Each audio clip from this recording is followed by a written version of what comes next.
My name is Marco Scarci. I'm a consultant thoracic surgeon and my private practice is at the Spire Cambridge Lee Hospital. This procedure was invented in 1998 by Dr. Donald Nuss, and then has been widely adopted throughout the world, and I think has now pretty much completely replaced the traditional approach, which is the ravage procedure invented in 1949. This is a quite invasive and disruptive procedure.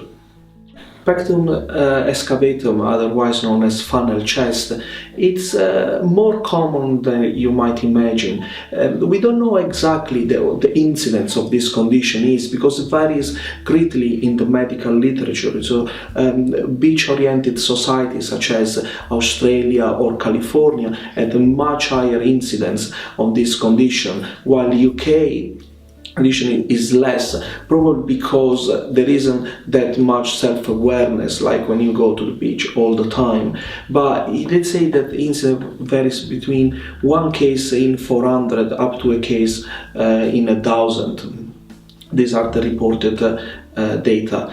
The severity varies greatly as well. You can have a mild depression of the chest up to very serious condition where the entire length of the breastbone is affected, and also you can have condition where basically the breastbone is almost touching the spine at the back, leaving very little space for the heart inside the chest. We don't know exactly what's causing this condition. We know it's a congenital deformity, and is probably caused by overexpression of genes that regulate collagen production. So in other words, there is an overgrowth of the costal cartilages. These are the bits that are at the ends of the rib, and when during puberty there is a sudden increase in growth, and that's where the defects gets worse.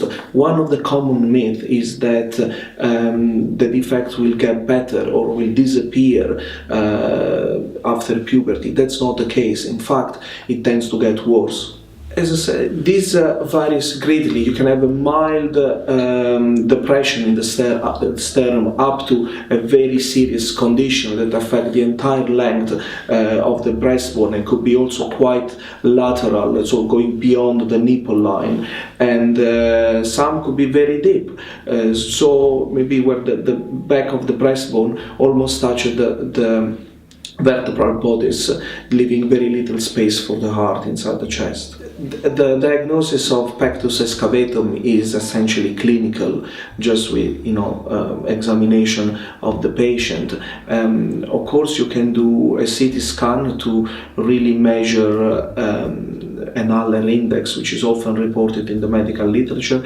In my practice, and this is what also Professor Pilger recommends, we don't do a CT scan. We don't want to expose patients to unnecessary radiation unless there is a clinical concern about the condition of intrathoracic organ, in which case we will request further examination based on the patient individual needs.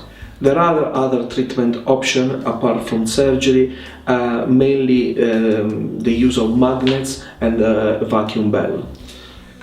I tend to operate children from the age of, let's say, 12, 13 for boys and 13 to 14 for girls. That is because I would like them to have some breast so that I can place my incision for the bar along the breast crease, and doing so I'll achieve a much better cosmetic results, because the small scar will be disguised in the breast crease.